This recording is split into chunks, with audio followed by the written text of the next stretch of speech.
It's an organization of killers, a prison gang that uses murder as a rite of passage and for persuasion. But most astounding is that this trail of murder reaches outside the prison walls and into our neighborhoods. Chris Blatchford has this extraordinary story in part 2 of his special report. This is Rene Enriquez, nicknamed Boxer. He's sitting in court facing 2 murder charges and 2 attempted murder charges. And he's laughing about it.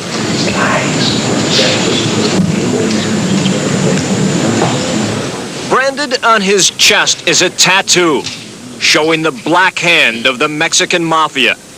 And this one-time Mexican Mafia associate describes Boxer as typically dangerous. These individuals, they stab you in front of everybody. Everybody. And if anybody gets in the way, they're going to get stabbed too. That's just the way it is.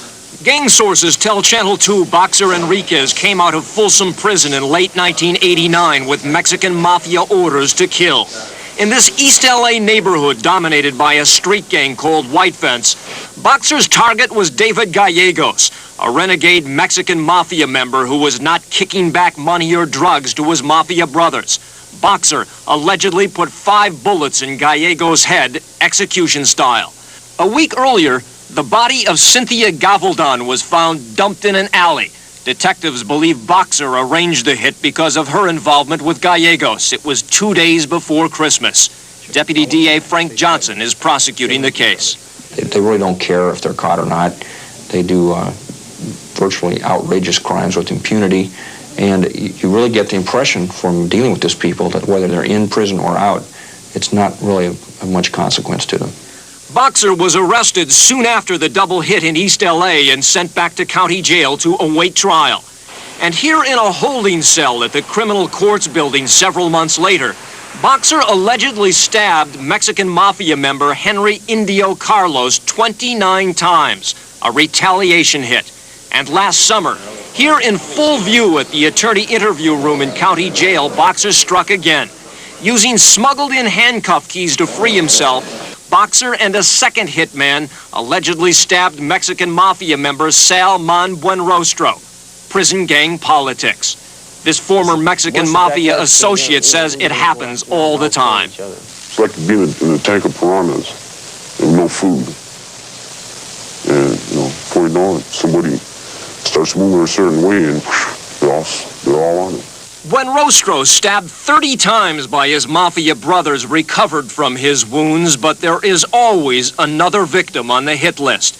This Mexican Mafia veteran says the average member has murdered at least 3 people. You start to enjoy it after the first time. To see a person plead and cry for help, literally pray to you like if you're a saint, and you just get, you get hopped up on the blood and everything. It's weird. It's a sickness. A sickness that clearly infected Mexican Mafia hitman Ruben Tupi Hernandez. Only 12 days after getting out of Folsom Penitentiary, he comes here to his old neighborhood in Ontario, home of the Black Angel street gang. Word is, Mary Lou Davila, a small-time drug dealer, paid $10,000 for the death of a Mexican Mafia member who was shaking her down for drugs.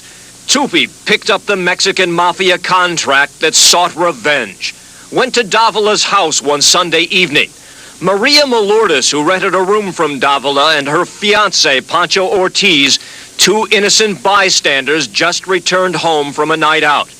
Tupi tied them all up, hands and feet, and shot them in the head, execution style. At the trial, these relatives of the victims, who choose not to be identified, say Tupi was amused when prosecutors said they would not seek the death penalty. Looked us directly in the face and laughed at us. He just thought this was just a game. He looked us straight in the eye and laughed. Tupi Hernandez is serving 3 consecutive life terms without parole here at California's maximum security prison in Pelican Bay. But last March, about a year and a half after Tupi's conviction, a gunman late one night walked down this Ontario sidewalk and opened fire with a semi-automatic weapon, killing Black Angel gang member Roger Soto while he slept in bed. The man whose testimony put Tupi Hernandez behind bars. Mafia sources say the orders came from Pelican Bay. We've got an organization of murderers, really. That's what it is. Like a Murder Incorporated, that's what it is. A Murder Incorporated that continues to strike in and outside jail. Murder, explains one Mexican Mafia member, breeds fear. And that fear is also used to run a sizable drug dealing enterprise in and outside prison walls. And we'll have details on that story tomorrow.